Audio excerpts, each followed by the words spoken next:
Well, hello from myself and my cat, who is in my way. So I'm going to do a quick little sound check here. Echo, echo. Looks like we had sound working. Okay, so it's time for another exciting adventure in Atari 5200 programming. I know you're all excited. I certainly am. And so is the cat. She keeps trying to drink my water. I have water dishes for her all over the place. In fact, I usually have her own little water cup on my desk just so she'll stop going after mine, but it just doesn't work. Okay, so before we get rolling this week, let's talk a little bit about where we got to last week. So, the main stuff we accomplished last week was well, first off, we entered the wonderful world of display list interrupts and did some color fixes. So now the top row and the bottom row, with the text rows, have the correct colors. So does everything else for that matter. So to some of what we did, we changed the starting colors for the frame to be the correct colors for the top text row. And then just after the text row, we set up a display list interrupt, which jumps in and changes the colors real quick, mid-screen draw, to the colors that are needed for the background. And then after the last row of the background, we have a second display list interrupt, which switches the colors back to the text colors so that bottom line of text can display correctly. We did all that last week, and it was great. Another thing we did last week was we got the pause key working and did a pause loop. So there we go. Game is paused. I can unpause. So that was cool. Just a little thing I threw in there. And we also put the other players on the screen. So we got these three flying saucer-looking things up there. Those are the other three player objects. And that was the last thing we did, I think. I just threw those up there just to get something on the screen. Let's just see. So there they are. They don't do anything. They just sit there. But they exist. So I've been thinking quite a bit about where to go from here. And I think what I would like to start off with is discussing hardware collision, because it's something I can demonstrate right away, and it's something we can make use of in this little project. So let's go take a look at that. Actually, we'll do a new tab. So I'm going to pop over to my hardware file. All right, so we're interested in over here in GTS. So this chip has a pretty robust set of collision registers. So what happens here is that as the GTIA chip draws the screen, it's keeping an eye out for certain things overlapping. And if they overlap, it indicates that in these collision registers, which you can then check to see if certain things have hit each other. Now, in my experience now, having written 5 games, these collision registers, sometimes they're just not right for your project. It depends on exactly what you're doing, what your needs are. Some games, they're very useful. Some games are completely useless. It just depends on the nature of the project. For example, my last game that was just published earlier this month, Robin Banks, doesn't use the collision registers at all. They were completely useless for that game. Just would not have worked the way I needed them to. But the game before that, IntelliDiscs, they were perfect, and I used them for that all over the place. Now, we are going to use them here because in this situation, they are actually pretty darn useful. Most of them, anyway. But let's take a look at what we got here. So the first of the registers is this one right here, M0PF. This stands for Missile 0 to Playfield. So Missile 0, in case you have forgotten, is we're currently using that as the player shot that I'm firing here. That is Missile 0. So M0PF records collisions between Missile 0 and the playfield.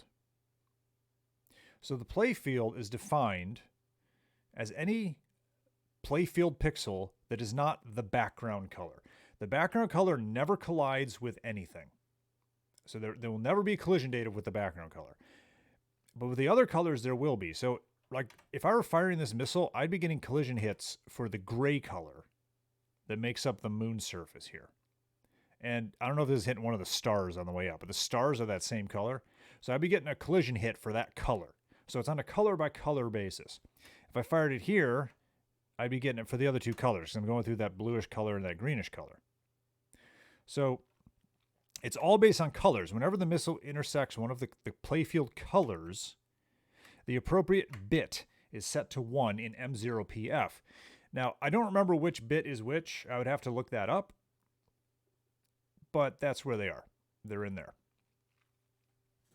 Now, similarly, we have M1PF for Missile 1, Missile 2, Missile 3.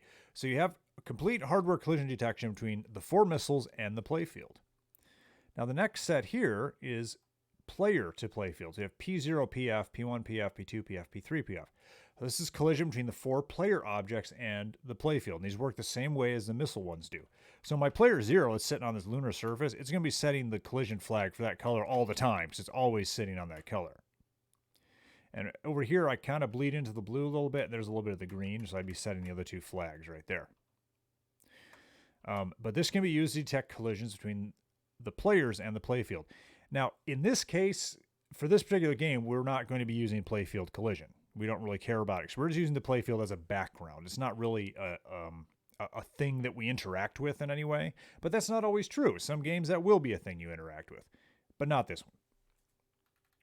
Now, moving on, we have this one here, M0PL. This stands for Missile 0 to Player. Now, here's the one we're interested in. So this is going to show collisions between Missile 0 and any of the 4 player objects. So if I were to fire this right here, that would set all 4 hits because that missile intersected all 4 player objects on its journey up the screen. And similarly, we have Missile 1 to Player, Missile 2 to Player, Missile 3 to Player. And lastly, we have player-to-player collisions, which I don't think we're going to be using here, but they exist, and they're there if you need them. So there's one thing, however, that is not represented in hardware collision. That is missile-to-missile collisions. There is no register for that. And I've needed that one time, and that was back in IntelliDiscs, where I actually needed missile-to-missile collisions.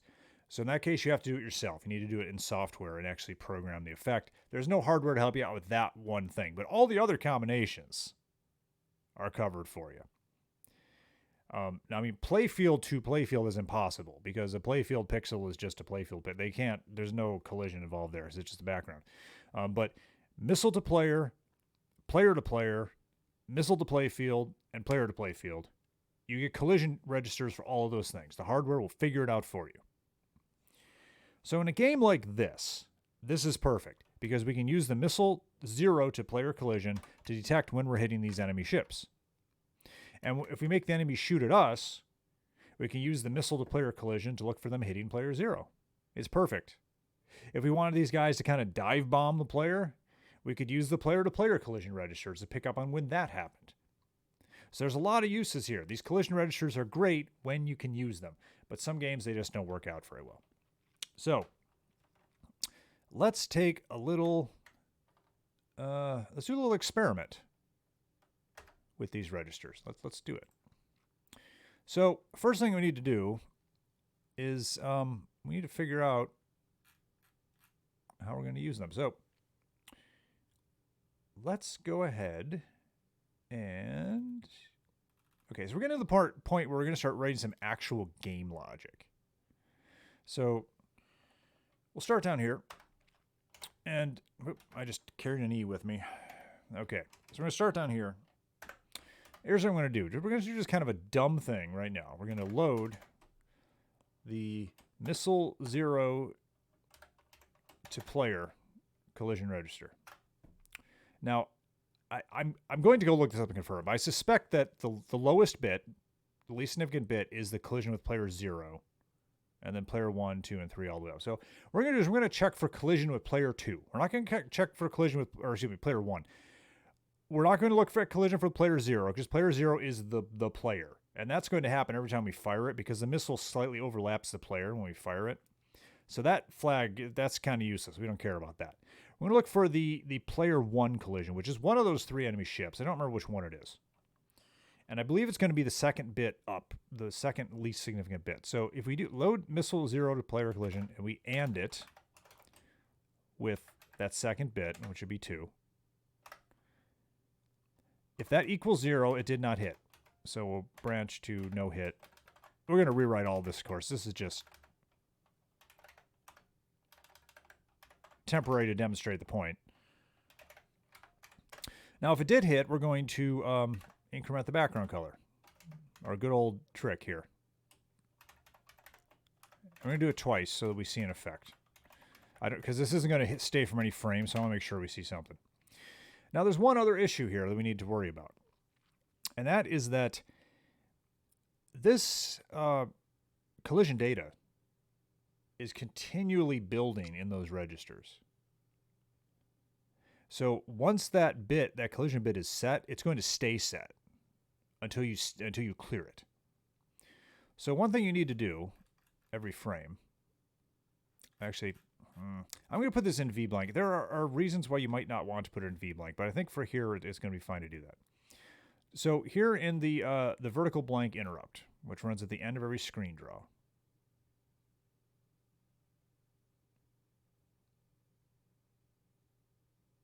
no, wait.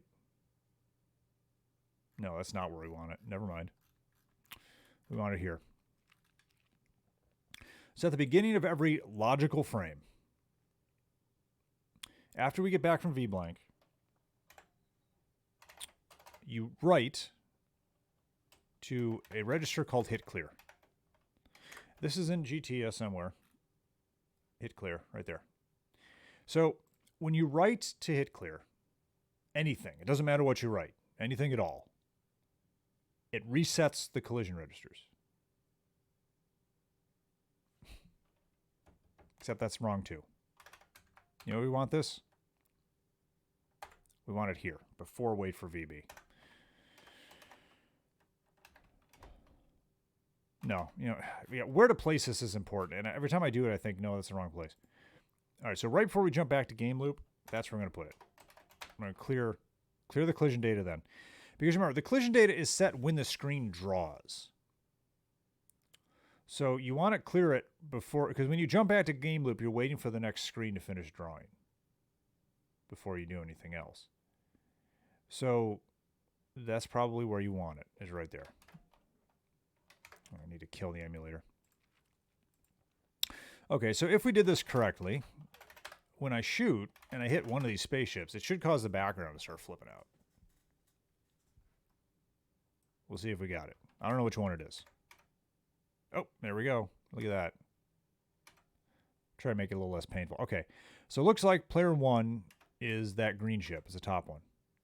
Because as the missile passes through it, the background changes. So there's your hardware collision in action. So the hardware is doing that for us. It's picking up on it. Now you need to be a little bit careful with the way you design your sprites. Because the collision happens when pixels overlap each other. Now the way I designed these sprites, and I wasn't thinking about this when I did it, but this just occurred to me. Since I have this solid line at the bottom here. So like the outside of these ships is totally solid, which means that, you know, the missile's going to hit it. If the missile were really tiny and we're moving too fast, it might like hop through a hole or something. So the collision is based on pixels overlapping. I should also mention too that those player objects, if in case you forgot, are in double wide mode, which is why they're so fat. So there we go. We have hardware collision detection, and I'm pretty sure I got the bits right. So the lowest bit is player 0 collision, then it's 1, 2, 3 up there. So now we can use that collision register to tell whenever our shot hits a ship. But let's go back to hit clear for a moment. So hit clear resets the collision registers, and where you place this is a bit tricky. I think generally, you know, it's been so long since I've used it, I honestly couldn't remember where I put it. I think this is probably the best place for it because this way the bits don't get erased until you've processed them. But you know there is a problem with this though, is that we're clearing the bits after we moved the objects. Honestly, the collision testing should probably be before we move the objects.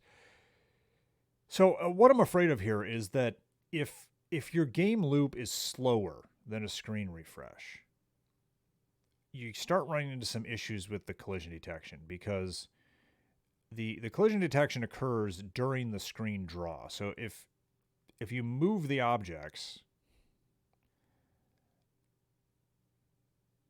it gets weird. But this is such a simple game. I don't think that's an issue we're going to run into. But yeah, so where you put hit clear is kind of important. I think the way we should honestly be doing this is we should be checking hits. We should be checking for the hits before moving objects. And then clearing hit clear and then moving the objects. I think. It's tough. As long as you're not overrunning your frame time, it doesn't really matter. But if you are, that does get a bit tricky. Of course, most of the time when I'm doing that, I'm not doing hardware collision anyway. So no.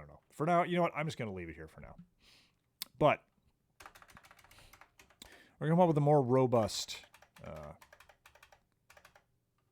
collision mechanism here. So now that we got that working, and that's great. I mean, there really wasn't much working involved there. It was just reading a register. Let's go back, take a look at our game, and figure out what we're going to do with this thing. So I can now shoot things, and we can detect that those things have been shot. So now we need some logic that actually does something when those things get shot. And we need some enemy logic in general, really. But before I get to that, I think I want to take just a little bit of a detour. Just a little one. And talk about text. So I've been looking at these upper and lower screen areas, and I'm thinking, let's put something real up there. Let's put something we can actually work with. So here's where we put in the sample text up there, and we're just going to get rid of this. I don't want this. So this is the code that put that 1, 2, 3 up there. We don't want that anymore. But here's what we are going to put up there. We're going to put a score up there, like a real honest to goodness score. And so we're going to want to I'm going to put the word score. Let's put it before the display list interrupts. So I'm going to put the word score up there, and then we'll have a score. So what we're going to do is we're going to have a label. We'll call this score text. I'm going to put, this is just data. Put score. And I like to end this with a 0. I do these as C strings for a reason, which I'll show you in a moment. So I'm going to put this text on top of the screen, but there is a problem here. And this is a DASM thing. This is an assembler thing. Different assemblers might have a way to work around this. In fact, DASM might have a way to work around this that I just haven't found yet.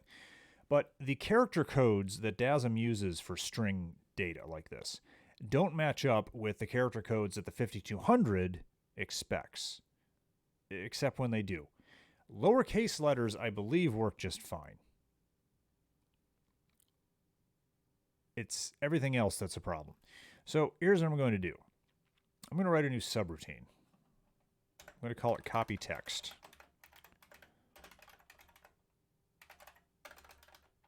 And what this is going to do is we're going to have 2 pointers set up. We're going to have a source and a destination. The source is going to be in addresses FC and FD, and the destination is going to be in FE and FF. So we're going to read the string that's pointed to at FCFD, and put the data in FEFF. So here's how we're going to do this. I'm going to load Y with 0. Start a loop. We load the source data at FC. The source is can be at FCFD. Now, if it equals 0, we're going to be done. So if it equals 0, we're done. That's why I put that 0 at the end. I'm null terminating the strings, like in C. If it's not 0, we're going to write it to the address in FE. Indexed by Y. So there's our quick little string copy. Oh, wait, no, we're not done yet. They have to increment Y and jump back to loop. So there's our little string copying subroutine. So with that in mind, we're going to put that text string in at the top of the screen. Now, we had to know the address at the top of the screen. It happens to be 2000 hex, which I sort of knew because that's where I would have put it. I have my conventions. They're not good conventions, but they're conventions. So here's what we're going to do then. So we need to put where we want the we need to put the source of the string in FCFD. So this is going to be the low byte of score text. I can't type today. I'm going to store that in FC. Then we take the high byte of score text and we write that in FD. You know, one thing I'm really glad about doing these videos is that I used to have a very difficult time remembering which one of these symbols was the low byte and which one is the high byte, because I have trouble with things like that for some reason. This isn't the only occurrence of this. Because I always used to use macros for this. I had a whole bunch of macros I wrote that kind of hid this problem, and I've been trying to get away from those macros, and I really didn't want to use them here, so I wanted you to see what the actual assembly looks like. And as a result of that, I think I'm finally getting used to that. All right, so we're going to be writing this to address 2000. So we'll store that 0 in FE and 20 hex in FF, and then we will jump to copy text. So this will take that text and put it at the top of the screen. So let's see what we get. It's not going to work. Okay. So we got core, a Z, and it looks like a plus sign. So the lowercase letters came out fine. Everything else did not. So this is what I mean when I talk about how the character codes are the same except when they're not. So lowercase letters in ASCII, which is what this outputs it as, just happen to line up on the 5200. I think every other letter you have to subtract, every other character, I believe, you have to subtract 32 from it to get it where it needs to be. So, I need to know what ASCII lowercase a is, and I should know that. It's one of those things I just should know, so I'm going to look that up. I actually have a function to do this in one of my other programs, but I kind of want to look it up. You can't see this window. I'm looking it up here.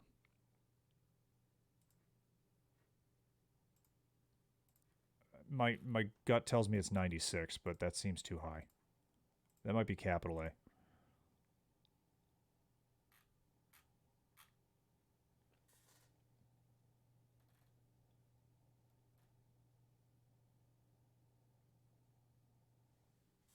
It's 97. Okay, so it looks like 97. Okay, so I think the way we're going to write this function, I'll try this once, and if I get it wrong, I'll go look at my other code and figure out the right way to do it. So what we're going to do is we're going to load this character. If it equals 0, we're done. And then we're going to compare it to 97. If it is 97 or higher, we're going to jump to, I don't know, okay. So that means that we can use this character. It's perfectly fine. Otherwise, we need to set the carry bit and then subtract 32. So let's see if this fixes it. Oh, gotta kill the emulator.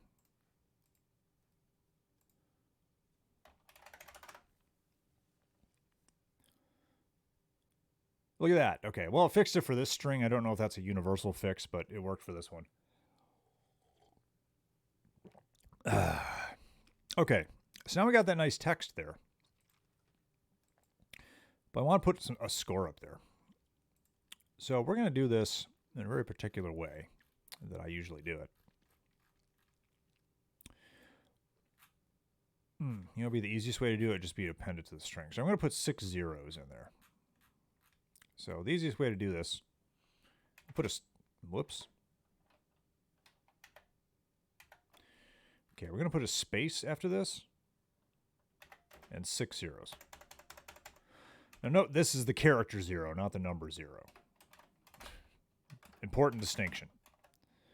All right, so now we have a neat little score display up here. So look at that. We got a score display. Isn't that cool? I just wanted to do that. I thought that was a fun thing to do. So we got a text, got some score display. That's awesome. That's good stuff. So let's talk about these enemies. So we're going to need some data to back these enemies, something they can reference here. And there's a lot of different ways you can do this. And I'm trying to think of a way I can do it without getting too complicated with it. Okay, for the moment, let's not have the enemies move vertically. Let's just have them move horizontally. Maybe they'll keep appearing, and they'll appear at, say, random heights. But once they're on the game board, they'll never move vertically. Oh, excuse me. This is mostly just in the interest of keeping things simple. So here's what we're going to do. We're going to do enemy 1x.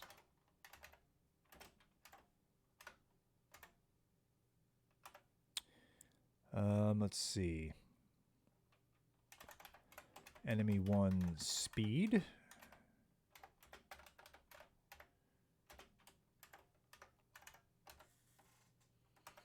And let's see. Enemy 1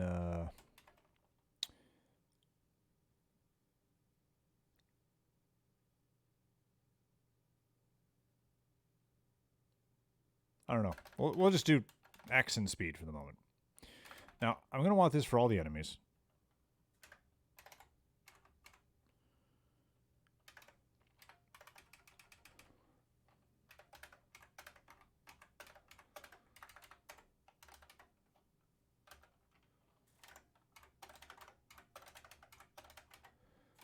Eating up that valuable page 0 data. Okay.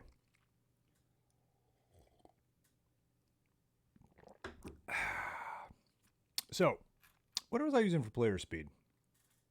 200. Yeah, I think this, the way I was doing overflow is a little too much there. So we'll do, I think enemy speed is just going to be like whole number. And we're not going to get fancy with the enemy speed and do subpixels and all that crazy stuff. We'll keep them pretty simple. Now, where do we do this? HPOS, P1, P2, P3. Okay.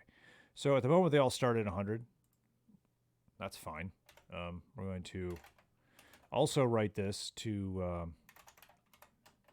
enemy 1x. That is what I called it, right? I have a habit of coming up with variable names and forgetting what I called them the first time I use them. So write to enemy 1x, enemy 2x, enemy 3x. Now for speed, let's all give them the same speed initially. It'll just be 1.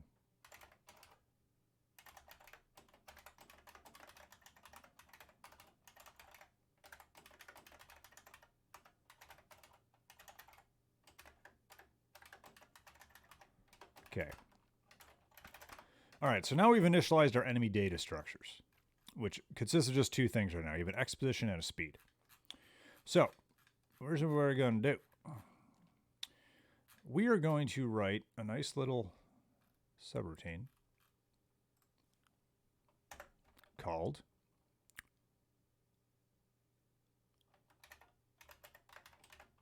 process enemy. And what this is going to do, and this is a common technique that I use, is we're going to think of this data as like a struct in C. It's like two things tied together. And we're going to pass in the Y register the address of this very first piece of this data. And then we can use that to access all of it. So I'm going to make some offsets, some named offsets here, just to make this clear.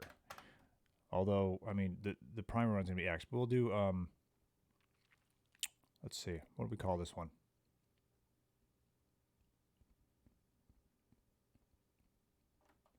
Enemy speed. No, I don't want an offset for the first thing because that's wasteful, but enemy speed is my first offset. It's going to equal 1. And you'll see what I'm going to do with this once we get down to the function here.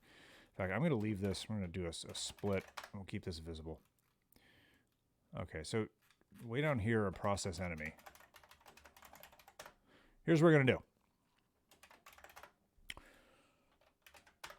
We're going to move the enemy at their speed until they hit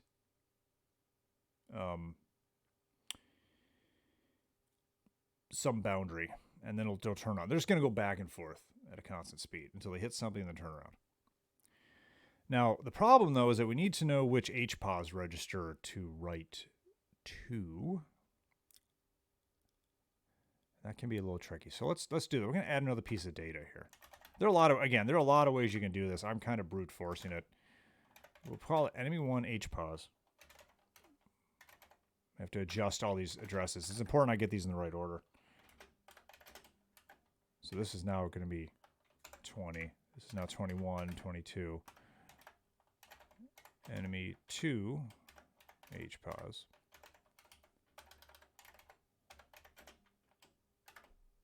You know what? We're going to do this a smarter way. So instead of doing these like a structure, and do them like arrays. 1F, 2 0, 2 1, 2 0. Okay. So here's what we're going to do. Okay, so what you're going to pass in Y is the enemy number. So we're going to have enemy number 1, 2, and 3. And we can index enemy 1X with the enemy number. It's going to be 0, 1, or 2. And that will get us the correct X value. We can index speed to get that. And then we can index HPOS P1 with that same number to get the correct position register. Because if you look at the HPOS registers, they come after each other in memory. So 0, 1, 2, 3. So if we index HPOS P1 with our enemy ID, we'll get the correct HPOS register to write to. So here's what I'm going to do.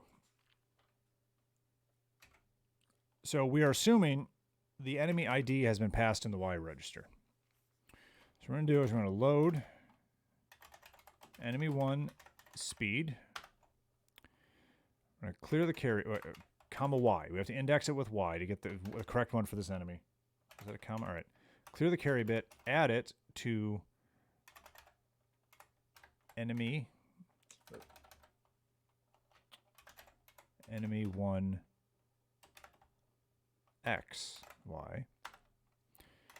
Store the new value to enemy 1 X, Y. And store it to HPOS P1, Y. We just need to update our own record and then update GT as horizontal position so we get in the right place. Then we're going to check against the boundaries. So we're going to reload enemy 1 speed. So if this is a positive value, the ship is moving to the right. If it's a negative value, it's moving to the left. So what we're going to do is we're going to branch on minus to moving left.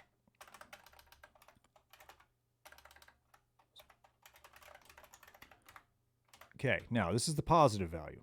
So what we're going to do here is we're going to compare it to some boundary we're going to set. Now we'll just pick something here. What was our right boundary for the player? 201, but we only have a 7 pixel wide player, so he would actually hit it at 200, but these are double wide players. So I think 192 would be our boundary.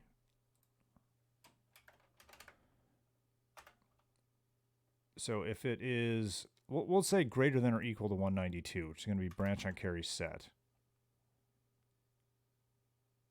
I'm going to branch to reverse speed, so that's what's going to happen.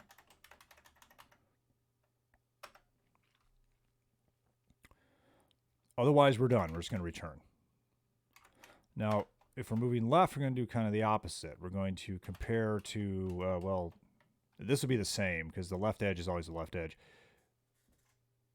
So we'll just compare to left boundary because that's always going to be the same. In fact, this should be right boundary minus 7, actually. Or minus 9. Okay, so compared to the left boundary, if it is less than the boundary, in fact, I'm going to do it the other way around. If it is greater than the boundary, nothing happens. So we're going to branch to done. Otherwise, we're going to do is we're going to reverse speed. So the way we reverse speed is this. I'm going to load You know what?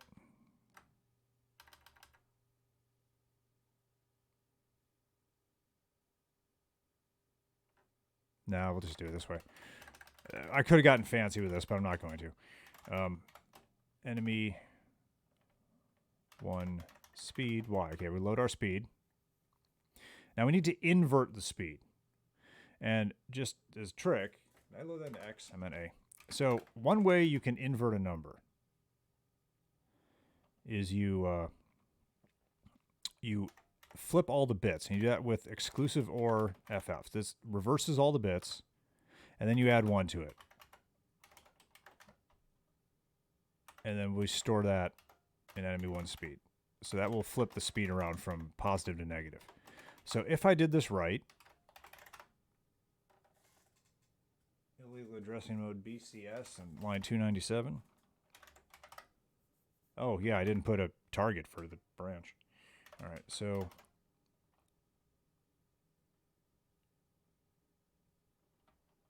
that was what done was for. Okay, so what this logic should do, if I did it right, is the ship's going to move to the right until it hits the right wall. It's going to turn around, move to the left at the same speed until it hits that wall. It's just going to go back and forth like that at the same speed. If we did this right. But we actually need to call this. Like, we haven't called it yet. Which is one of my... I do that all the time. I will write these big, grandiose functions and then immediately go test them and wonder why they're not working. It's like, well, you didn't call them, you idiot. Okay, so here's what we're going to do. We're going to load Y. Number 0. So this is enemy 0. JSR. Process enemy. Now, I happen to know that process enemy didn't mess with Y. So I can just increment Y and go back. And then increment Y and go back. Now, you might want to just do a process enemies function that just internally loops 3 times over it. That would also work. You got a lot of different ways you could do this. Okay, so let's see what happens. Is this going to totally break or is it going to work? Oh, there they go. Whoa, okay. They're not turning around. They're moving, but they're not turning around. Great, let's figure out why.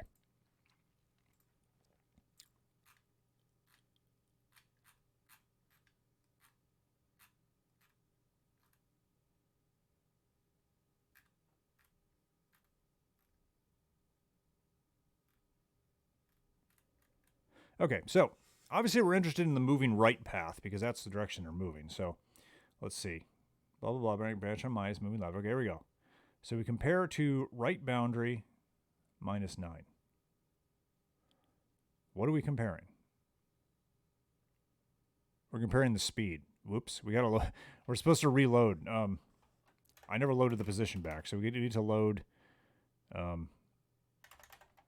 enemy 1 X, Y. And we have the same problem down here. It's the little mistakes that get you when you're working in assembly. All right. Now let's see what happens. There they go. Boom. There they go. They're going back. Boom. They're going back. Oh, look at that. Success. So we now got these enemies just wandering back and forth in a cute little formation.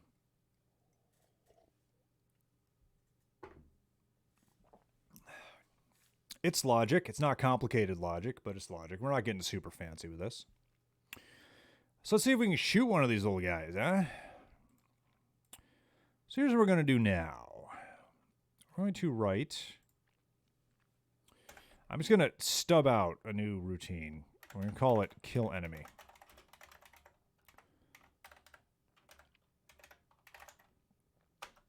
I don't know what it's going to do yet, but I want to have it there.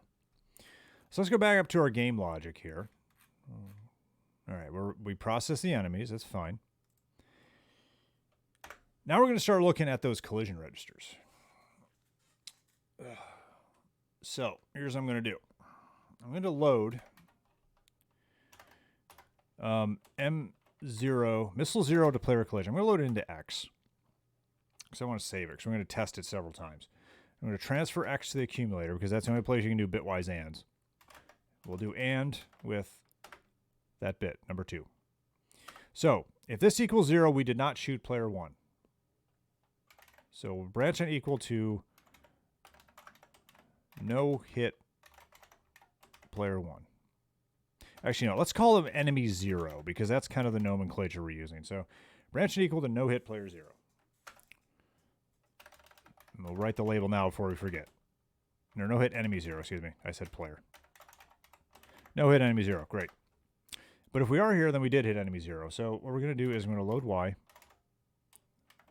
with 0, because that's the player we hit. And we're going to jump to kill enemy. Let's make sure that works. Yes.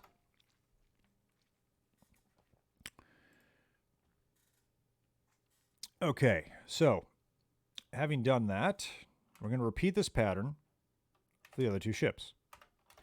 So we were going to transfer X to A. We'll get our X back. And I got to make sure that in kill enemy, I don't clobber X, because then I'll lose it. So just remember that. Transfer X to A. Okay. And we're going to add the next bit up. So that'll be 4. And again, if it's equal 0, we didn't hit. So no hit enemy 1. Then here, load Y, number 1, jump JSR to kill enemy. Then we'll have, here's no hit enemy 1. Now we'll check the last enemies. Transfer X to A, get that mask back one last time. Now we're going to and number 8. BEQ, no hit enemy 2. Load Y number 2, JSR, kill enemy, no hit, enemy 2. Fantastic. Okay, what did I do? Bow hit enemy 2.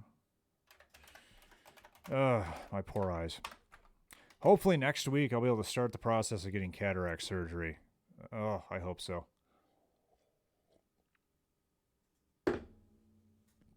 Okay, so we now have this code, which is checking that collision register, and if we hit any of those guys, we're going to go to kill enemy. So let's go to kill enemy now. We need to actually make kill enemy do something.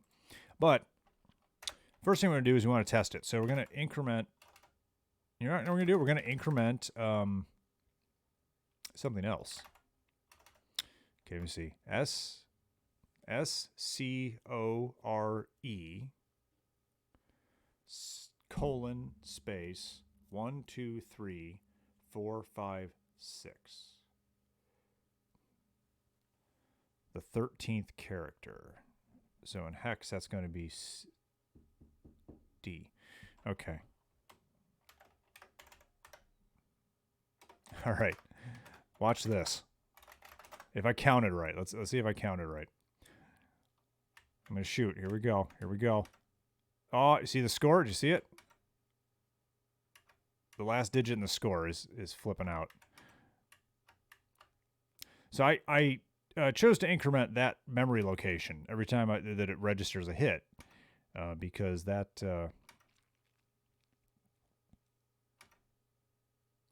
that allows us to see that it's doing something. So it's just incrementing through all the character codes. Now, one thing we need to think about that I really didn't is, can you hit more than one enemy at a time? The way I wrote this code, you can. And I suppose we should leave that. But I think when you do hit an enemy, I think we're going to kill the missile and not have it just plow through everything. We're going to do it. And I set that up ahead of time. But we'll get to that. Okay, so we've killed an enemy. So going into this, we have the enemy number in Y. So we can do something with it. So in the long term, you might want to do some kind of explosion animation or something. But I think in the short term, what we're going to do is we're just going to kind of deactivate the enemy. So here's what we're going to do. We're going to load 0 into the accumulator. We're going to write that to enemy speed. Or enemy 1. Enemy... Is that what I really called it? Did I call it enemy 1 or did I call it enemy 0? Okay, I may be screwing up my nomenclature here. I do this a lot. So we're going to set the thing we hit. We're going to set its speed to 0. And then we're going to move it off screen by writing 0 to its HPOS. So when you write 0 to an HPOS, it's guaranteed to be off screen. Even a quad width sprite will be off screen at this point.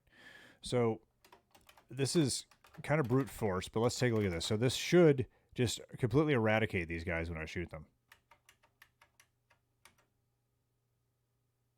Okay, it did not. I'm not sure why. Oh, because it's still processing them. That's why. You see they're blinking, though. They are briefly moving off screen. But I didn't change their XPOS and the local storage, so the ship processing function is immediately putting them back. But the speed 0 kicked in, so they're just frozen there. It's kind of cool. So I need to also write 0 to the HPOS that we store locally. So enemy 1x y. All right, so now they should just disappear. Give me a U. There we go. So now they're actually off screen.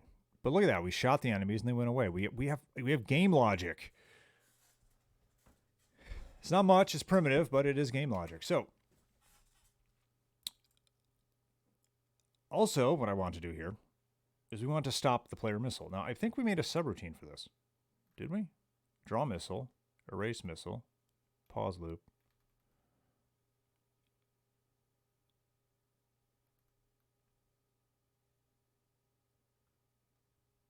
Move player shot. Okay, we did do erase missile. Okay.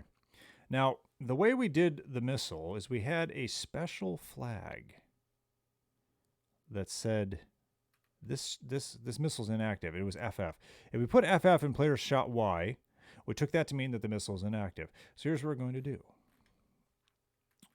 Over here, if we got an enemy hit, we're going to... ooh, okay, I have to be careful here, because remember, I can't clobber X. So does erase missile clobber X? It does. Okay, so I'm going to save X. So I'm going to save X. I'll just do this the quick way and put it onto the stack. And then we'll jump to erase missile. And then we'll get X back. And then we're going to store that special value in player shot Y. That means that the missile's inactive. So now, if I did this right, the missile should disappear after it hits one enemy. And be ready to fire again. So, shoot. Yep, see, it did. And we're ready to fire again. Alright, so now it's not plowing through them all. It's stopping and coming back. Bam. Look at that, we killed the enemies. So, that's pretty good. We got some dead enemies. And what's also interesting here is we now have a means of telling that the enemies are dead. And it's very easy. If their X position is 0, they're dead.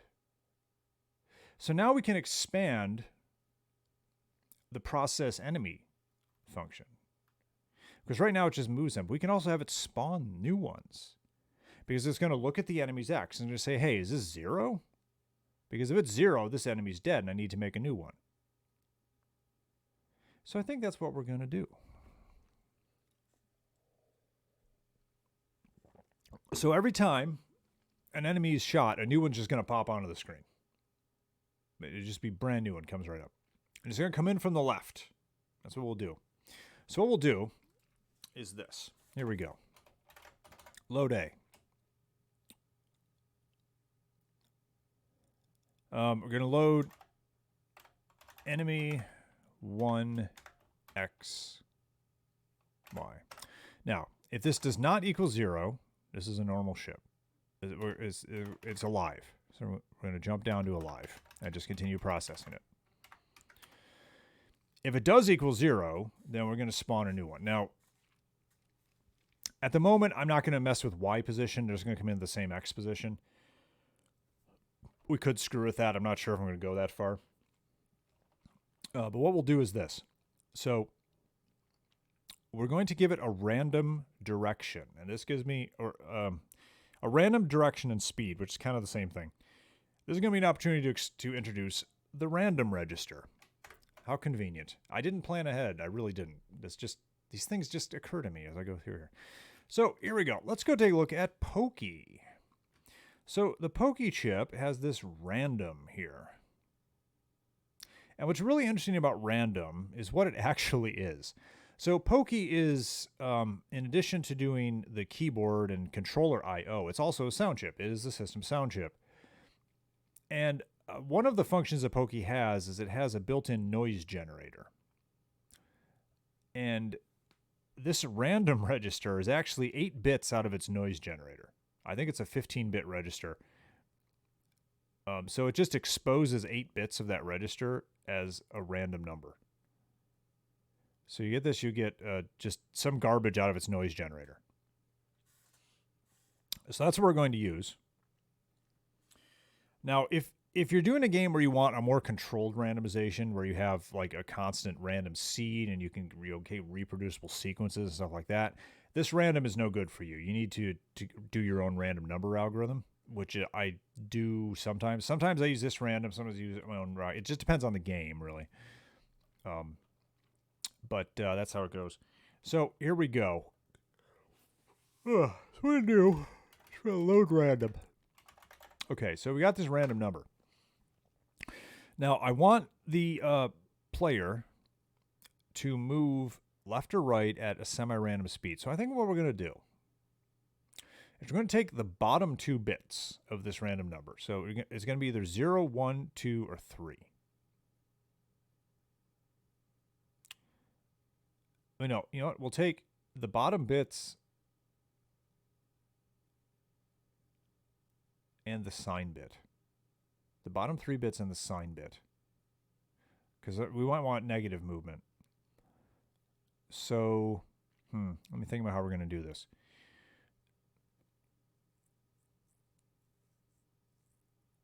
All right, so what we're going to do is going to mask off.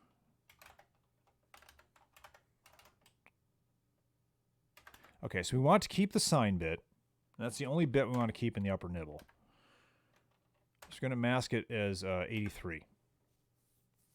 All right, so this is going to clear all of the bits.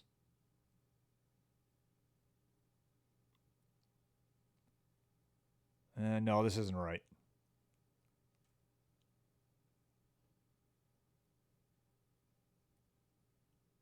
Okay, we're going to get fancy here. Here's what we're going to do.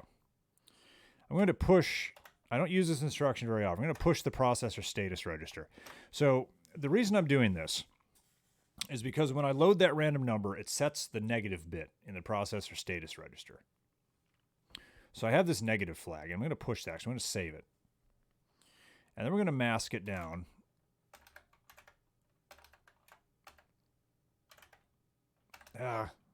Going to mask it.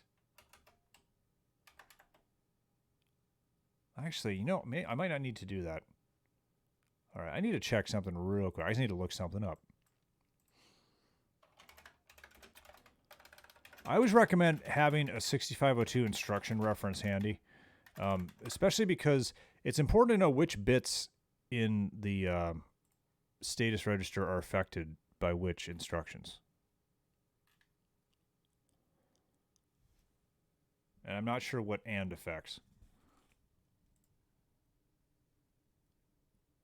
Oh, it does affect the sign bit.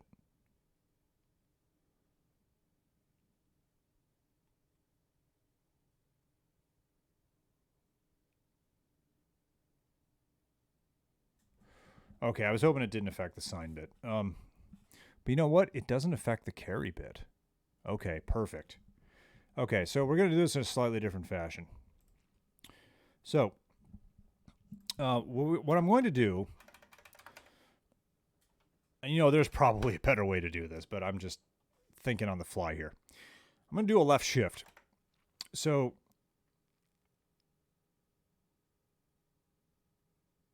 no, that's not going to work either.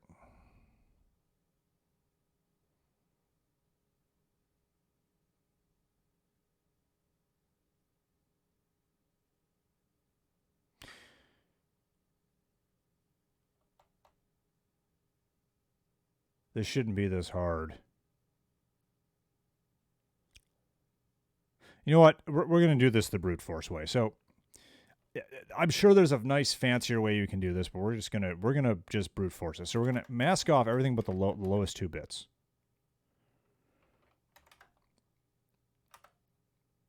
Now we don't want a speed of 0. So what we're gonna do then is we're going to I'm just gonna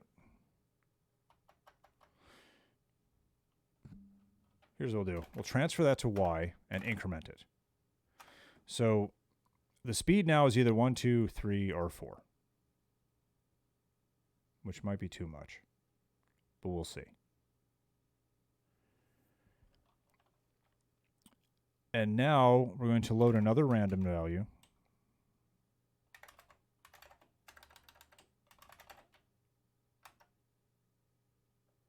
And if this is negative, actually if it's positive, we're fine.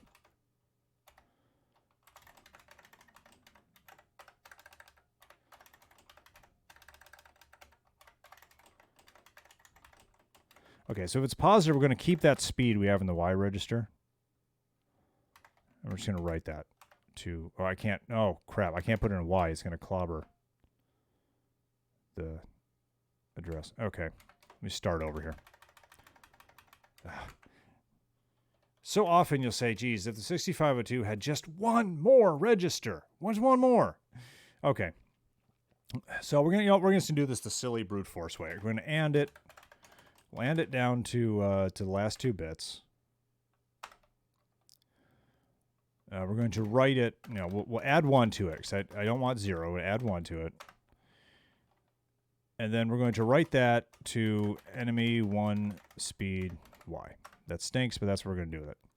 Then we're going to load another random. We branch on plus to alive. We'll let it move once. We'll get it moving.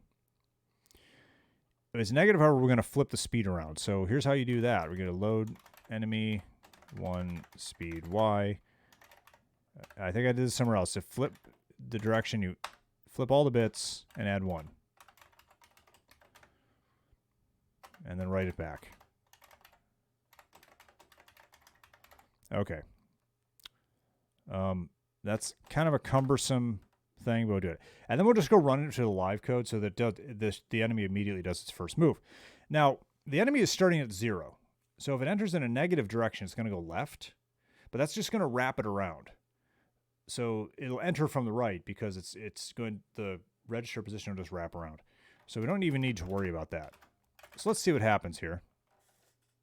Did I type ransom? Oh boy. What do I got on my mind? All right. So let's see what happens here. This is clumsy, but it should work. Sometimes you got to be clumsy. Shoot. Got him. Oh, look at that guy. He's really moving. I can't hit him. I can't hit anything anymore. There we go. Oh, I got both of them. Oh, man. Oh, that must be a 4-speed dude right there. Jeez. He's really ripping. Oh, I got him. Okay, he's slower now.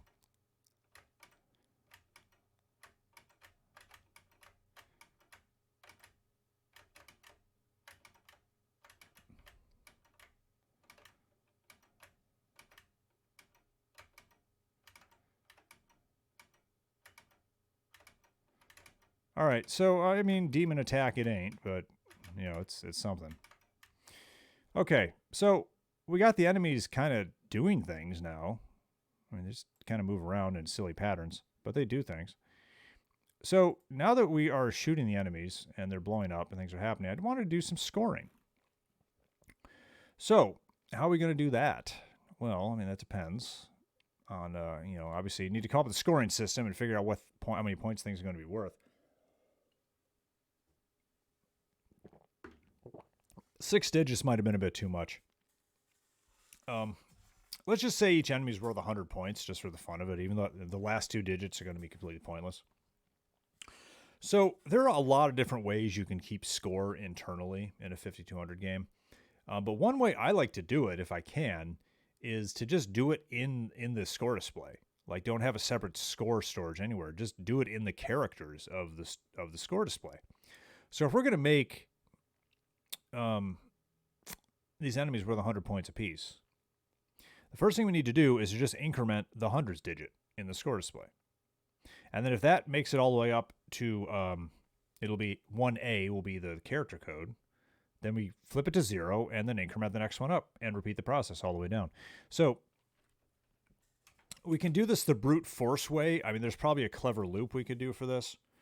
In fact, you know what? We can do a clever loop for this. So the score display starts at address hex 2000. So it'd be SCORE colon space. So the 8th character, address 2008, is the first digit. So we want 9A B. I think what 200B, I think, is the one we want. Let's find out. Let's find out if this is the hundreds digit. I think it is. But let's test it before we write a bunch of code and find out we're wrong.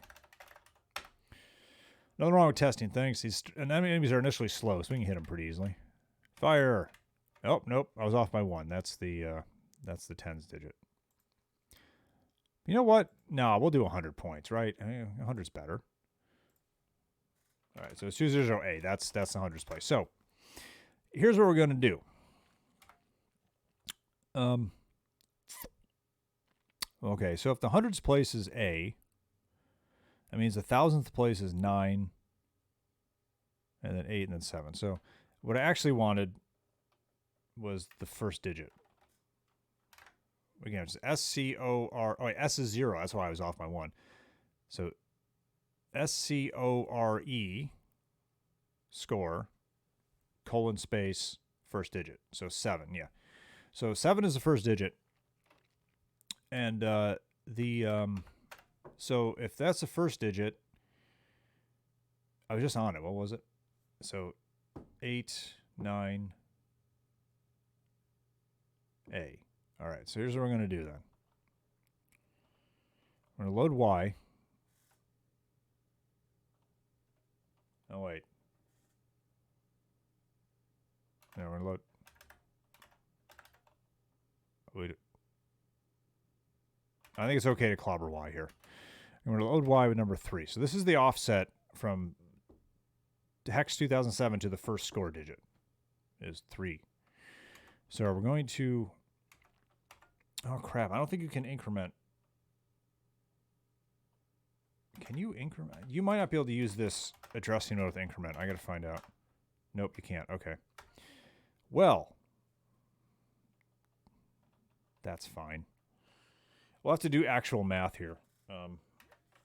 So one thing, though, is that we know the carry bit's never going to overflow. So we'll clear the carry bit. We'll go into score loop. So here's what we're going to do. We will load the value at 2007 indexed by Y. We're going to add 1 to it. And then we're going to write it back. No, we're not going to write it back. Then we got to compare it. Oh, the compare could set the carry bit. So I guess I do got to set the carry, clear the carry bit. I'm always looking for reasons to not need to clear the carry bit before I add.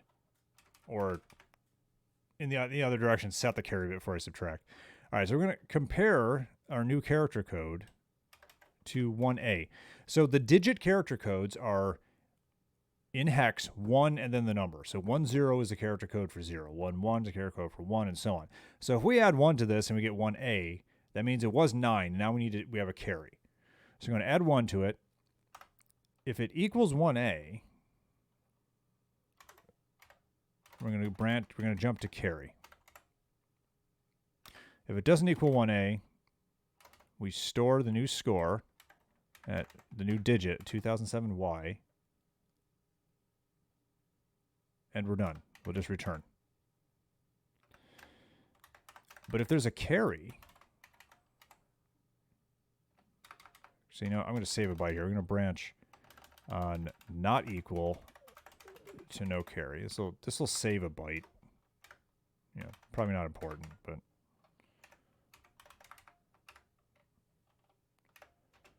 you see these things after a while, and on some projects it's important.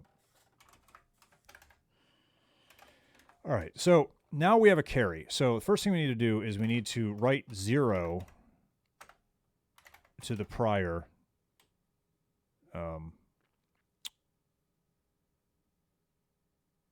location. And then we're going to decrement y.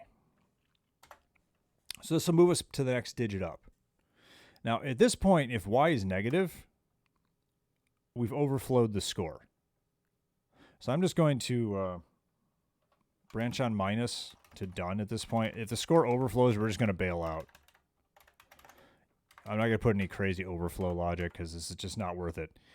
But, oh, actually, no, we'll do this. Yeah, no, we'll do this the other way around, actually. If it doesn't equal that, we're going to branch on plus back to score loop. And we're going to repeat this process on the next digit.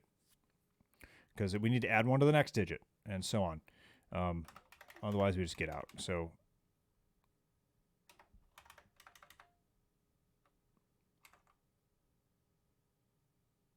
okay. I think this will work.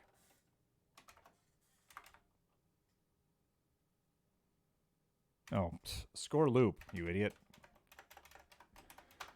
Okay, so I think we'll now have a working score display here. Let's see how it works. It's the carry logic that's going to be a little goofy. So, all right, so we got to shoot some ships. Got to shoot 10 ships. 100 points. Oh, we got a fast one. Oh, I got him. 200 points. 300 points. Yeah, we could make the higher ships worth more points or something. There's a lot of ways we could embellish this, but I don't think I'm going to go to those lengths. 600, 700, 800, 900. Oh, whoa.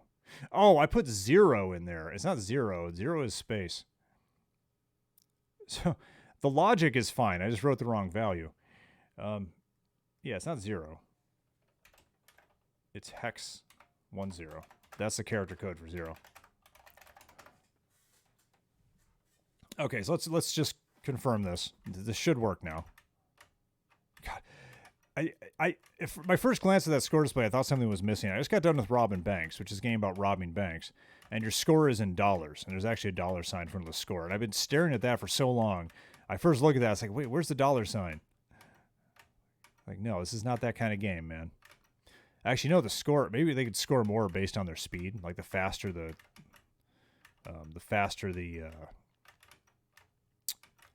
ship, the more points it's worth. Oh, but look, it seems to have worked. So we're good. We got the score rolling over. Yeah, so you can get fancy with this. There's a lot of ways you can do it. Hey, if you want as an exercise for yourself, I'm going to, as always, I'll post this code on the Atari Age forums in the 5200 section. You want to download the code, try to come up with a fancier scoring scheme, like maybe score based on height or score based on the speed, like give more points for faster ships. There's a lot of things you can do here if you want to. All right, we're up to 2,500. Good enough. We got a score. That's cool. All right, so we got a little enemy kill thing. We got a score. We got missiles hitting things. You're doing pretty good today. So what else do we need these enemies to do? Well, obviously we need them to attack the player somehow, because as of right now, they're just not killing anything. So, what is the plan for that? How are we going to have them attack our brave player? Well, this is where I think we're going to make use of missiles 2, 3, and 4. Or 1, 2, and 3, depending on how you're naming them. Okay, hold on a minute here. I did enemy 1. I wanted to check this. Did I actually do this? I did. No hit. Look at this. Here I called them enemy 0, 1, 2, but the variables all say 1, 2, and 3. I'm changing these. I do this to myself all the time, and I gotta not do that.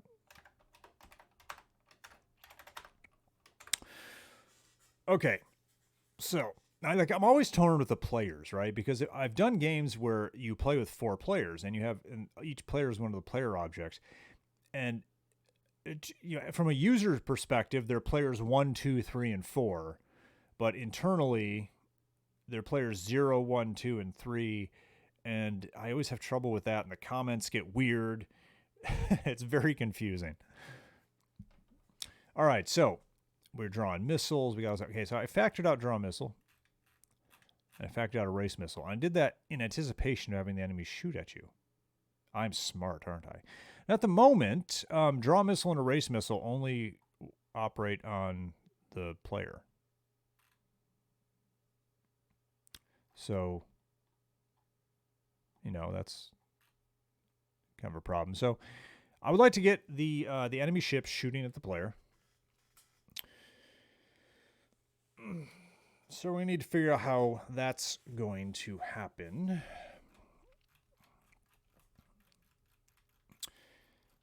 Well, we're going to need some more data for that now, aren't we? So for the player missile, all we really stored was the Y position because it never moves horizontally. So all we need to know is where is it at vertically. And I think we can do the same thing with the enemy missiles. But we're also going to need another little piece of information here. So the missiles, let me go back to draw missile here. So the missiles are bit packed into the same byte. So the missile graphics are all on one page of memory. In this case, it's page 13 hex. But a missile is 2 pixels wide. And so each byte of that page contains the graphics data for all 4 missiles. So it's 2 bits per missile. So when you're drawing and erasing the missile, you can't just go in and erase the whole byte or you'll get the other missiles. So you have to hit the specific bits. So right here, these are hard-coded to only do player 0's missile, which is the 2 least significant bits. So see here in the erasing, we load this mask, FC, which erases and AND it with the missile. That erases all of the bits except for, no, excuse me, that erases only the 2 least significant bits, which are the ones that belong to player 0. And then here in draw, we're only activating bit 2 because it's a 1 pixel wide thing. So we need an erase mask and a draw mask for the other missiles. So how do we do that? Well, there's a couple ways you can go about doing this. You can put the mask somewhere that is known to these functions, and it can just load them. And I think that might be the way to go in this case. You can also make it part of the missile's data structure so that the function can just load it from the data structure. But that does take up more memory, and it's a bit slower. Probably, maybe. Yeah, it's definitely slower. So I think what we're going to do is we're going to pass the mask. We're going to pass the mask in a page 0 location like FF. So when we erase missile, when we draw missile. So we also need, though, look at this, load Y, player shot Y. So we need the Y position of the missile so they can be erased. Same thing here. So these are in opposite order. It's driving me nuts, but we're going to get rid of the Y one anyway. So going into these, we need to do 2 things. We need to put the Y position of the missile to draw or erase into the Y register. And we're going to put the mask that's going to be used. We'll put it in the accumulator, and then we'll put this function can store it however it wants to. So that's what we're going to do then. So Y is going to contain the missile's position. And then the accumulator is going to have the mask. So we'll just write that to FF.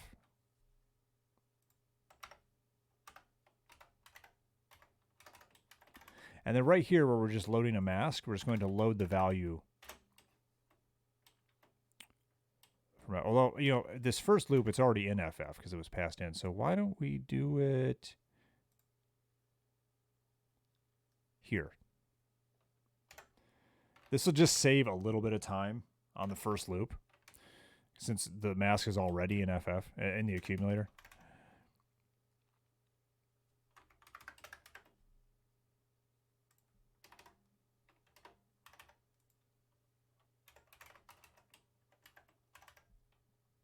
Okay.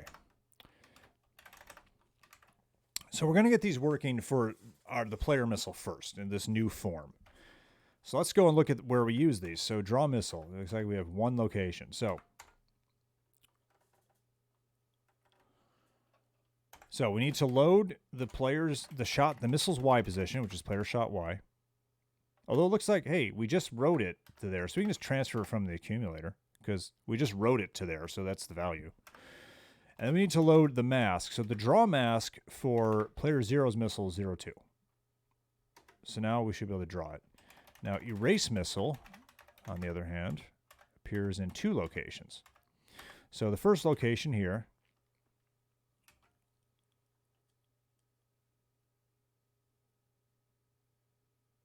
Oh, we need to save Y. Okay. So we're going to save Y as well.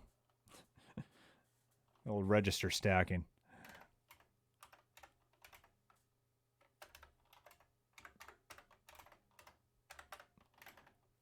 There are better ways to do this, but I just don't really care. So, all right, so we're going to load Y. Okay, wait, which missile is this now? Okay, we don't actually know what it is here. So, oh wait, no, kill enemy. This is player, yeah, this is the player 1 missile. Yeah, we do know what it is. All right, so we'll load player shot Y, and we'll load the erasure pattern is FC.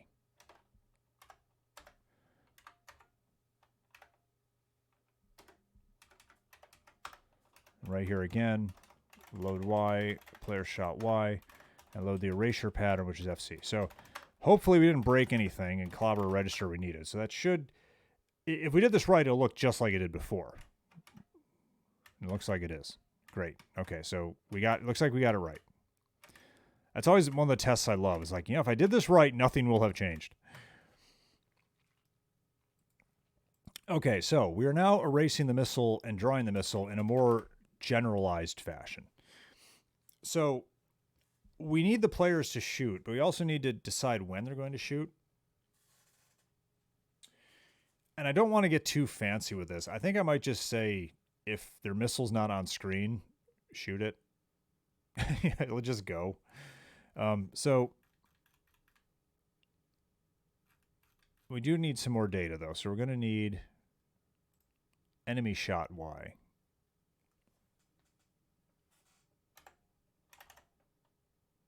Although, you know what? I'm going to make this an... no, never mind. Yeah, I am. I'm going to make enemy 1 shot equals, I don't know, 24.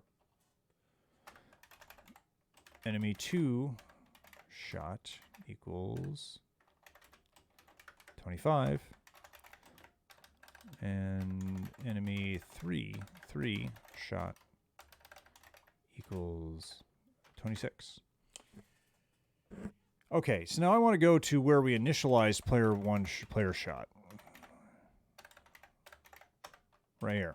So we put that magic value there, FF, which means shot is inactive. So I'm going to do that here as well for the enemy shots.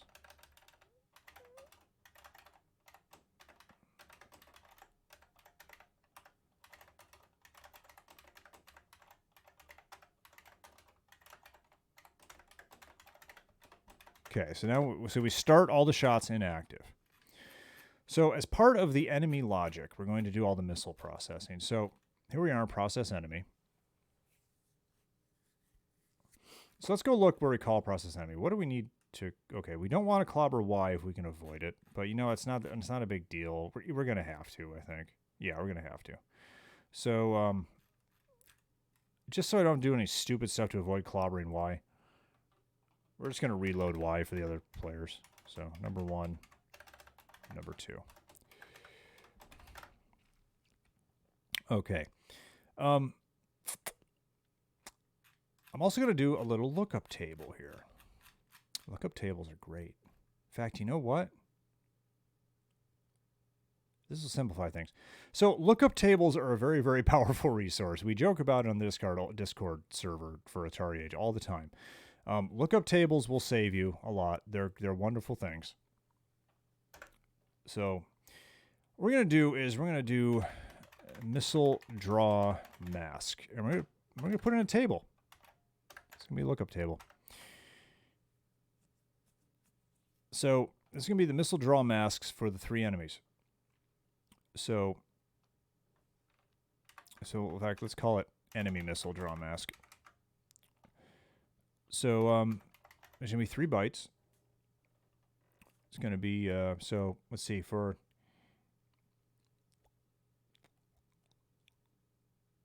the first enemy, it's going to be, is the draw mask. So these are the bits we want to draw.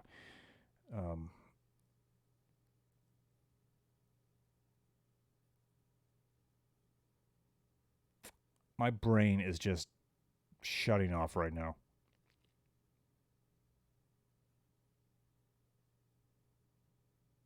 Oh, it's going to be 0C?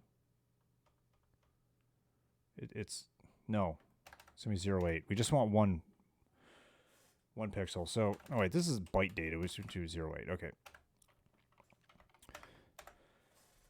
So it's going to be the pixel bit 4 from the right is the one we want there. And then we're going to want bit 20 and then 80.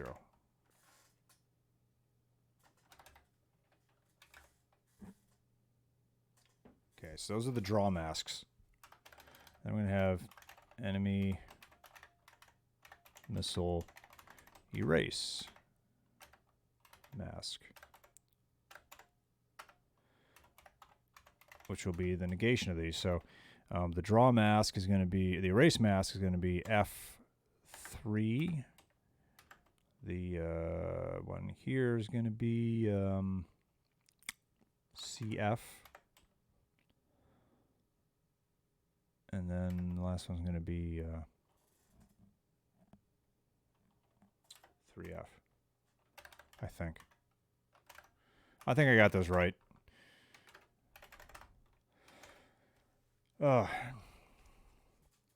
Okay, so now we're going to put these into tables. So now with the enemy ID, we can just go look up in the table to get their missile masks, which simplifies it. Yeah, never underestimate the awesome power of lookup tables. Okay, here we go. Process enemy. So when we go into here, Y is the enemy number. I don't think I clobber Y at all in here, do I? No, I don't, but I will be. Okay.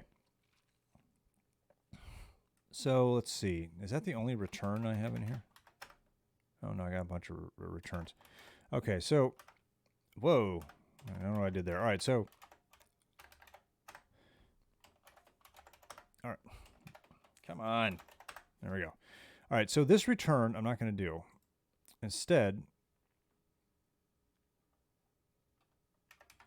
we're going to jump to handle missile. And this, I'm going to rename done. Done is going to be, now we're going to be handle missile.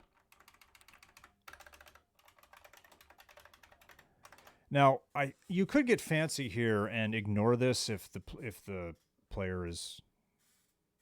Wait, no, the player's always going to be alive at this point, because if they were dead, they would have been regenerated. So I'm not going to do anything fancy like not fire the missile when the ship is off screen, because who cares? I mean, it'll just be an off-screen missile. You won't see it, and then the player will shoot again after a bit. So we're just going to fire the missile. Now, first we need to see if the missile's already active.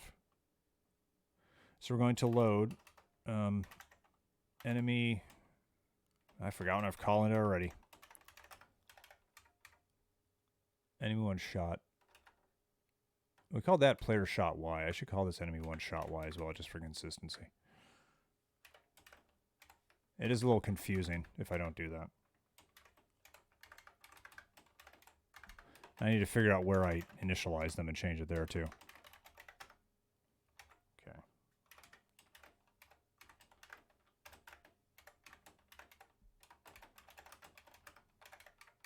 Okay. So we need to look at enemy one shot.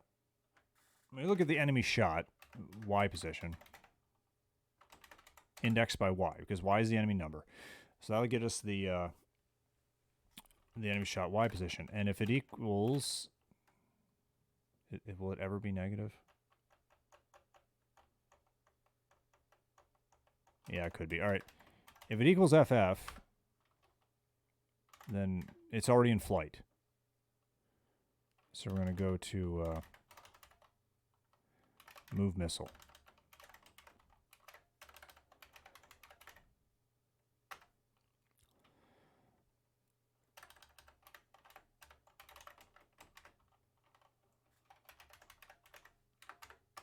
Otherwise, we're going to fire the missile.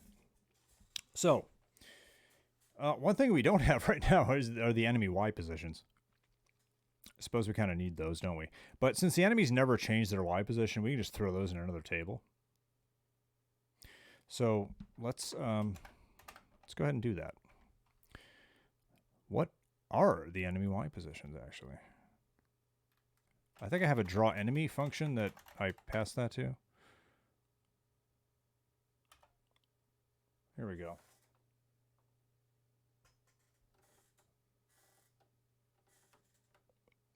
$44A and 55. All right, so let's go ahead and make another table for these.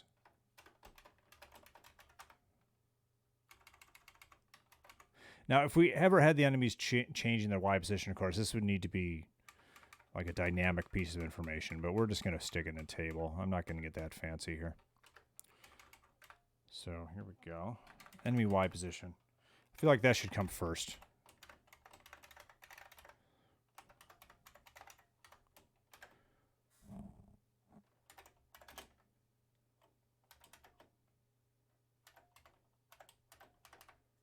Okay. And then right here, we should actually use these values.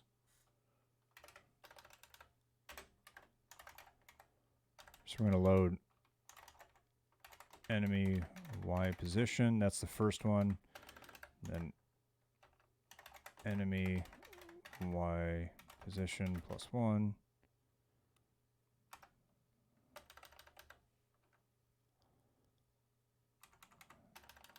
And enemy Y position +2.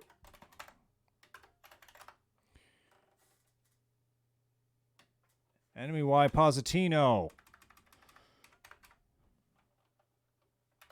I love my typos sometimes, but only sometimes. Unresolved symbol, move missile. Okay. All right, let's get cleaned up now.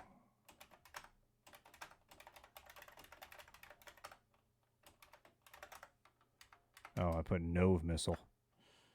Okay, this is broken, but it should assemble. Okay. All right, so when we fire the missile, I'm just going to throw an RTS down here just to catch this in case something crazy happens. All right, so when we fire the missile, we're going to start it at the enemy Y position.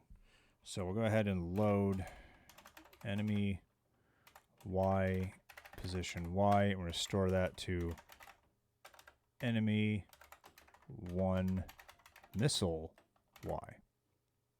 So that's going to put it into flight. And then out here, we're going to move it. So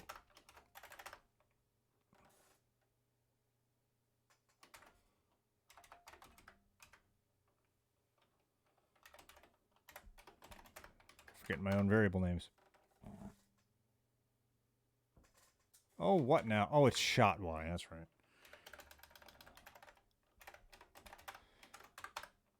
Okay. All right, so that should launch the missile, but now we need to actually draw it. So the way we did it with the players, we erased it every time and then moved it and then drew it. So first we'll do the erasure, and the erasure, erasing the missile is just a matter of loading the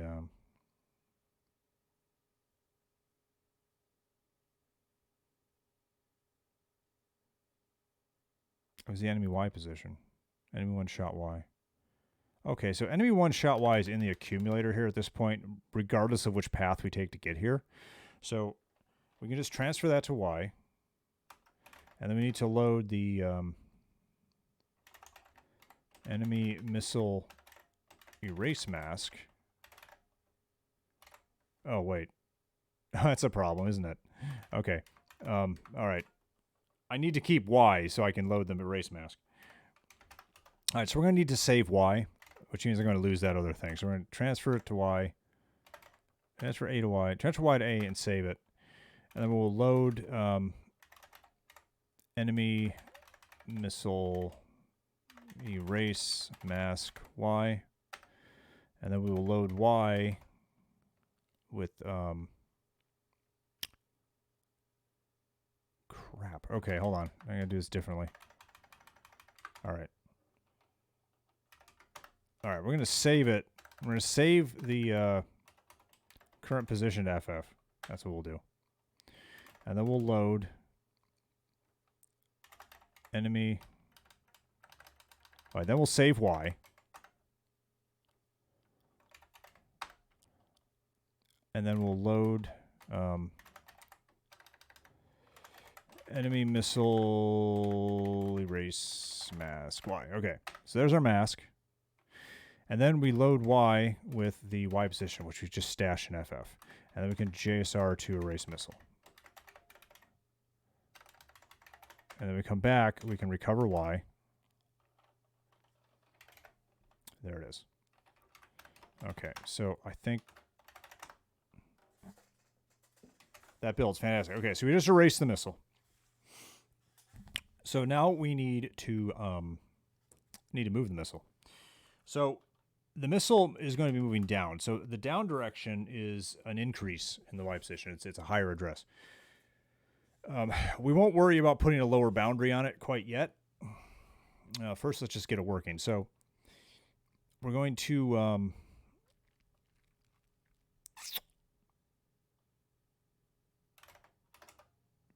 I don't know what the register state is at this point, so I'm just going to reload everything. So load enemy one shot Y. So let's get the value. Clear the carry bit. We're going to add something to it. I don't remember how. I think we were moving the player missile 2 pixels in frame. I think the enemy missile should be faster. So we're going to go. In fact, I might speed up the player ones too. We'll add C. We'll make it, I don't know, 4. And then store that in enemy one shot Y. Then we need to go through this whole dance again. So let's save that to FF. Load load the mask. So load enemy missile draw mask Y. And then get that value out of FF.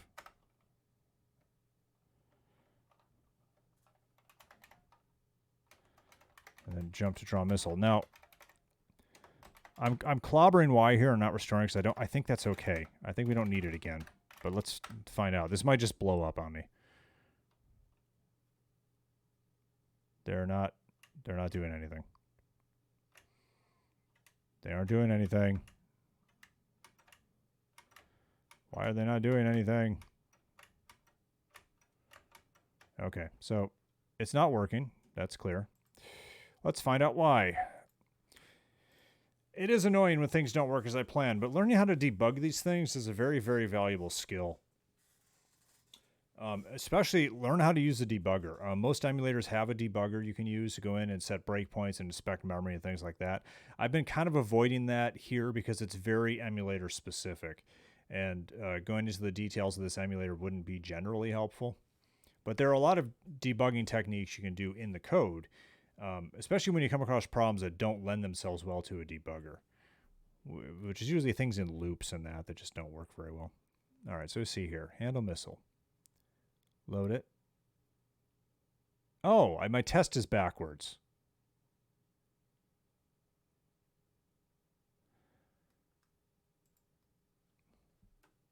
If it doesn't equal FF, we move the missile. I feel like we still should have seen something on the screen there, but let's see what happens now. Ah, still nothing. Although that test was definitely backwards. All right. So, all right, so we load the shot, compare it to FF. If it's not equal to that, we move the missile. If it is equal to that, we load the enemy Y position, store it in shot Y. Move the missile. Okay, let's start doing some tests. Let's find out if we're getting here. We use the good old background increment. We'll find out if we're even reaching this code that activates the missile. Actually, there's a better test I could have done. I'll show you that in a minute. Okay, we are. But then never again. So the missiles are becoming active. but then it looks like they're not going anywhere. Interesting. Okay. So never mind that better test for the moment. All right, so the missiles are becoming active. We're getting that. All right, so what do we got here? Is Y still intact at this point? Is that not a problem here? I don't see any instructions that are touching Y. I don't see any JSRs that be jumping somewhere that would be touching Y. So I think Y is still correct here. Okay, so let's see what we did then. Okay, we save. Okay, so in the accumulator, at the time we get to move missile, we have the enemy one shot position, which is either, if it wasn't FF, it's in flight, so that's what we want. If it was FF, then we gave it a new position, and that's what we want. So it's there either way. So we temporarily save that to FF. Then we transfer Y to A. Okay. We transfer the enemy index to Y, and then we put it on the stack. And then we load the enemy missile erasure mask there, and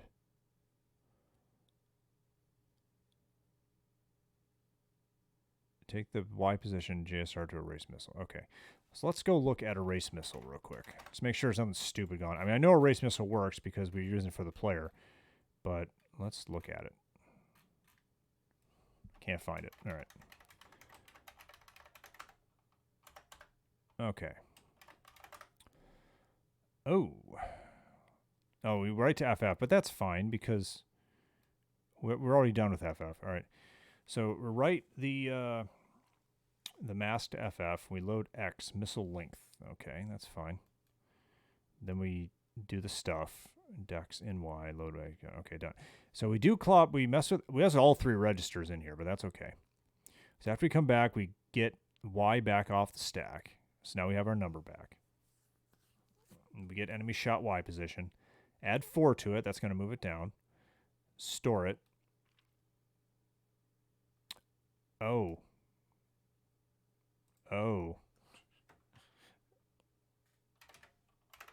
That's wrong, but I still think we should have seen something there. All right, start FF, load A, enemy missile draw mask Y, load Y, FF, JSR, draw missile. Draw missile is basically the same logic, probably clobbering all the same registers, yeah. And then return from subroutine. Okay, so there definitely was a mistake in there, but I feel like that mistake shouldn't have caused any issues. But hey, who knows? We'll see. Okay, I'm still not seeing the missiles. Okay, so what is going on here? All right, it might be time to step into the debugger. So I don't really like using the debugger here just because it's not very convenient. So what we're going to do then is, let's see.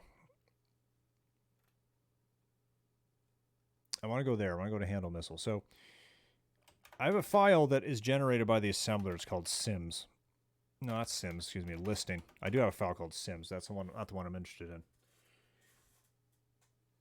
All right, so a little debugging lesson here. So I'm going to be using the debugger of this particular emulator.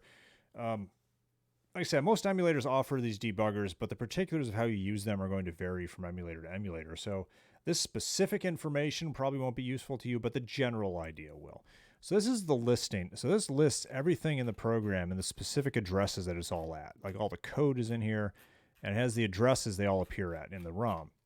So if you're going to set a breakpoint, now I'm sure there are probably emulators that have debuggers that can actually integrate with your code and pull this out. This isn't one of them, or at least if it is, I've never figured out how to do it. So I actually need to know the address I want to break at. So here's what we're going to do. We're going to start the game. I'm going to do a Control-C. I'm going to set a breakpoint, which in this emulator is brkp.s, breakpoint.set. Now I want to put it right here after handle missile. So we're going to search for handle missile.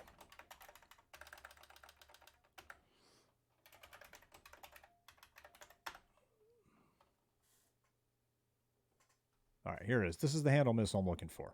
this instruction here. So this instruction is at address 4295. So that's where I want my breakpoint. So I'm going to do breakpoint.set 4295. Okay, so we now have a breakpoint. Now I'm going to reset the emulator because I want to get a fresh run. You know, I want to get this the first time it gets called. So here we go. All right, we've hit the breakpoint. Now, at this point, I can get lots of interesting information here. Like, for example, the registers. So here are the state of the registers at this time. Mostly I'm interested in Y. Y is the enemy that we're currently processing, and it's 0. So this is enemy number 0. Fine. Now, there's a stepper. I can do interactive step. Now, this is a disassembly of the binary. So it doesn't have any of the symbols, the label names, the variable names. None of those are here. But this is a disassembly. And I can cross-reference this with the listing if I need to, but I can usually figure out what's going on. But this allows me to step line by line and see what's happening here. So the first thing we're doing here is we're loading the position of the missile. I'm going to step, and I'm comparing it to our magic value FF, which means this is not valid. If it doesn't equal FF, we branch out. We didn't branch, so it does equal FF, which I expected. This is the magic value. So now we're going to try to start the missile. So I'm loading this address 7034:Y. So this is that table I built that has the Y positions of the enemies. So we're loading that, storing it to the missile location, and then writing it to FF. Now, at this point, I think I want to go check some stuff out. So we're going to go back to the prompt here, and I'm going to display memory. So I'm going to display address FF. So here's the memory around FF, and what we have here is hex 40. Now, does that value look right? Let's go find out. It should be Y position, hex 40. There it is. So that value is correct. That's cool. We're fine. So now we'll go back to the stepper. So the missile activation portion of the code is behaving exactly like I expected it to. Now we're getting to the fun part. All right, so transfer Y to A. So this is taking that enemy ID number, putting it in the accumulator, and then saving it on the stack. Fine. Now we're loading this is the mask. This is the erasure mask. And then we're loading that Y position. And now we're jumping to the subroutine erase missile. So this is erase missile now. That's where we are. Now I want to see what that mask is. So let's look at registers again. All right, so the mask is currently F3. This is the erasure mask. And that makes sense. That is exactly what it should be. Oh. I just figured it out. I know it's wrong. That's one of the things about debugging, going through these things step by step. Sometimes it just clicks in your head. What's wrong? I know exactly what's wrong. Do you know what's wrong? I know what's wrong. We never set the X position. The missiles are actually firing. They're just way off screen at position 0. We never set the X. So, right here, where we activate the missile, we need to set the X position of the missile. So let's do that before we do the enemy position thing, because we count on this value being there here. So first we're going to deal with the X position. So we're going to head load enemy 1X, enemy 1XY. So we get the X position for this enemy. So we're going to want to fire from around the middle of the saucer. So these are double wide players. They're 8 pixels wide times 2 is 16. So around the middle is going to be the X position plus 8 or 9. There's no exact middle here. So we'll just do 9, I guess. So clear the carry bit, add 9. And then we're going to store that to hpos m1 indexed by y. I can't believe I forgot that. But yeah, that was the problem. At least that was a problem. Oh, look at that. We're getting missiles now. Now, of course, they all fired together because they started all together. But there's no boundaries. So they're just going crazy here. So we need to put a lower boundary on them. But hey, there's our missiles. Fantastic. Good stuff. Sometimes it's the simplest things that you forget. All right, so now, having moved the missile, let's go back here. So add number 4, store it. Okay, so this is where we move the missile. We moved it 4 pixels. So here we're going to want to compare to some kind of a lower boundary, just so we can end this. So let's find one. Let's figure out where do we start the player at. Where do we put the player Y?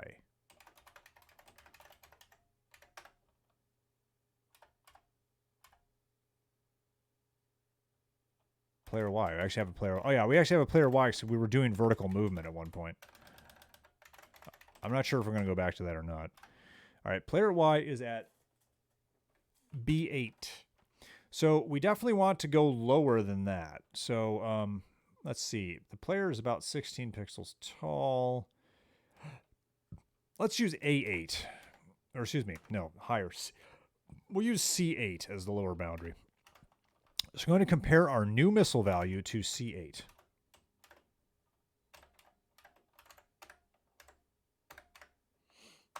Now, if it is less than C8, the missile's okay. That's going to be branch on carry clear to inbounds, we'll call it.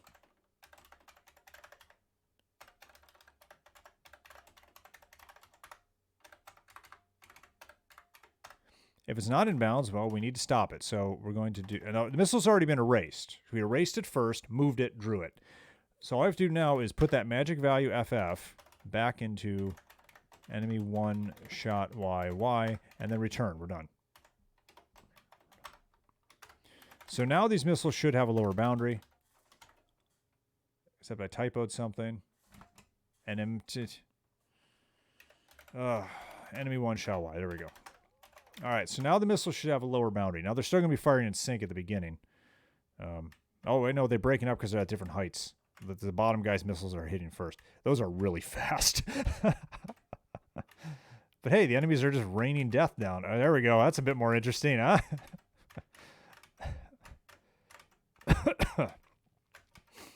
These guys are brutal. They're just like all over the place. All right, so I think those missiles might be a tad too fast. But one thing to look at here are the colors. So I've mentioned it before, is that each missile is keyed to the color of its owning player. My missiles are pink, their missiles are green and kind of reddish orange and yellowish, because the missiles are the same color as their associated player. But you know what? I think I might want to change that. We'll get to that. All right, so I think his missiles are a bit too fast. Let's tone them down. We'll go to 3.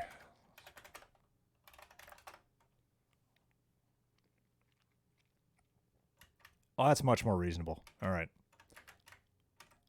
I mean, you could do some sub-pixel stuff to get in between values and stuff like that, but I don't really care. We're just doing it. I wonder if the player missile needs to be a bit faster now too.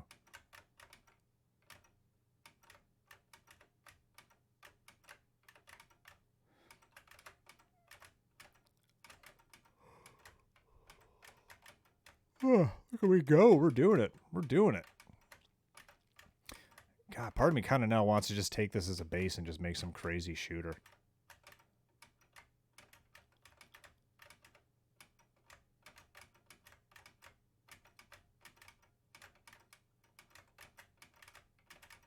Anyway, okay, so we did that. All right, we're getting close to the end of the session here. So I think I'm going to do one interesting thing because I was just remarking on the color of those missiles. I need to go look this up real quick because I can't remember the bit to set. So one moment.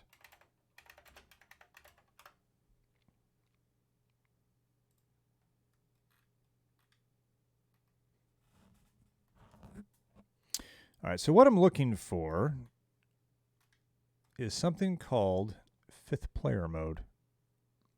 I knew which register it was in, but I just couldn't remember the bit. Okay, so fifth player mode.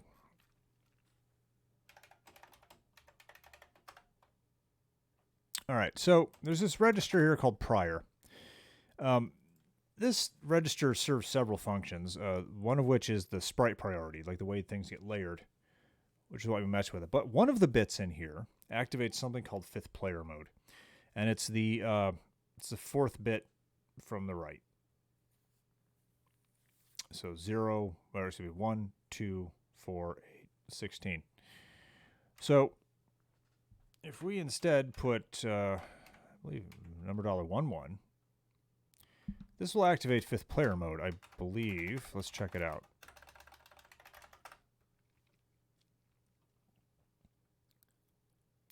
See, the missiles are now black. All right, so what 5th player mode does is it decouples the color of the missiles from the color of the players. Now, you only have one color for all 4 missiles, but it's any color you want.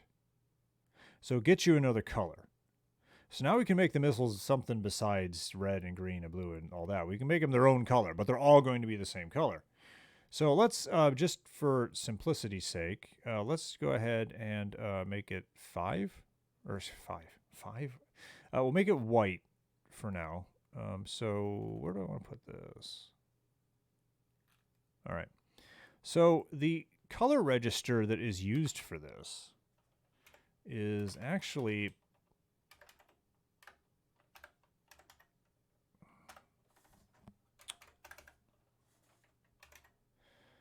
the playfield color 3. Now you might be wondering, how can there be another playfield color? You already have background, black, background at 3 playfield colors. And it's 2 bits per pixel. That's 4. Where do you get this other color from? Well, there are other modes that allow for a 5th color. The way it works is a little complicated, and I'm not going to discuss it now. I used it in Robin Banks extensively. It helped a lot there. I'm not sure I wouldn't be able to do that project without that mode. But that color also serves as the missile color in 5th player mode, which also led to certain design decisions having to be made in Robin Banks. I would have rather done differently, but I was stuck by the hardware. So now this should make all of the missiles white instead of the player colors. And look at that. Well, they're kind of gray. Yeah, I mean, that's as close as white as we get. So how cool is that? Now the missiles are a different color. Now, I'm not sure if they're going to get lost in the background or anything, but, you know, this is a toy game. It's not aiming for super detailed playability here. Pretty sweet, though. Okay. Well, I think that seems like a pretty good stopping point. So, let's sum up here. I always like to sum up at the end. What did we accomplish on this Friday evening? So, we got that score display up, and it's actually scoring points. It's very simple. Everything's 100 points, so those last 2 digits are completely worthless. But they're there. You know, hey, if someone wants to take the code and do some fancier scoring, by all means, go ahead.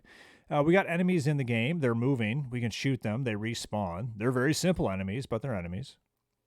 They are shooting at us pretty thoroughly. The shots don't do anything yet. They'll probably do that next week, but the shots are there. And hey, look at this. We can pause the game still. Yes, pause. Pause is such a cool feature. I always feel good when I get that implemented. Even in my PC games, I'm always really happy once I do pause. So yeah, we got players moving around, shooting at us. We got players getting shot and disappearing and scoring points, and we got 5th player mode for those white missiles, those sweet white missiles. So you know what? I think that's a pretty productive Friday. So I think next Friday we'll probably deal with the player getting hit, which probably means we're going to have to introduce some kind of a life system.